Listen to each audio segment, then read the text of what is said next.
हर हर महादेव बंधुगण आपणक उपरे कौन ऋण बढ़ी जाउछि घरे दुख और अशांति लगी रही कौन सी काम सफल होनी तेज आज मुझे आपण को शिव पुराण गोटे गुप्त उपाय कहबी मात्र 3 दिन रे चमत्कार देखिए कौन करेंगे शिवं वाहन नंदी महाराज कान मात्र 3टी शब्द कहतु आ देखंतु चमत्कार वीडियो को शेष पर्यंत देखंतु कारण से 3टी शब्द मु शेष रे कहबी वीडियो को लाइक करंतु और कमेंट रे हर हर महादेव लिखा भूलंतु नहीं चैनल टी को सब्सक्राइब कर दियंतु। शिवपुराण अनुसार नंदी महाराज होउछंती भगवान शिवंक सबुठ बड़ भक्त और द्वारपाल आमे जो प्रार्थना सीधा शिवं को कहि पारुनु सेटा नंदी महाराज को कान रे कहले से सीधा भोलानाथ को पाखे पहुँचाई दियंती। नंदी को कहुए शिवंक डाकवाहक तेणु आपणक दुख ऋण और समस्यार कथा नंदी कान रे कहतु। यही उपाय 3 दिन करंतु सोमवार ठू आरंभ कले सबुठ भल।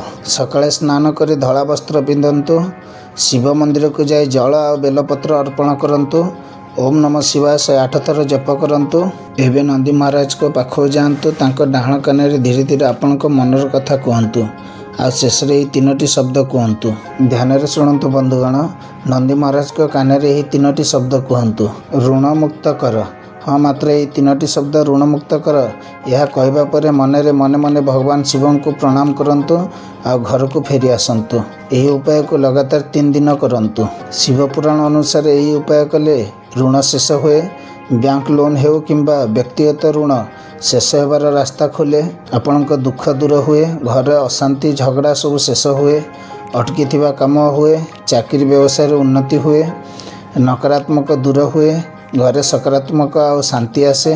मन रखंतु ये 3 दिन मांस मदिरा छाड़ंतु आ सत्य कथा कहतु। गुरुत्वपूर्ण कथा नंदी महाराज को कान रे कहवा समय क्या कहबे नहीं एकांत रे कहतु आ सबुठ बड़ कथा विश्वास करंतु भोलानाथ निश्चय शुणिबे। तेबे बंधुगण आज ही यही उपाय आरंभ करंतु।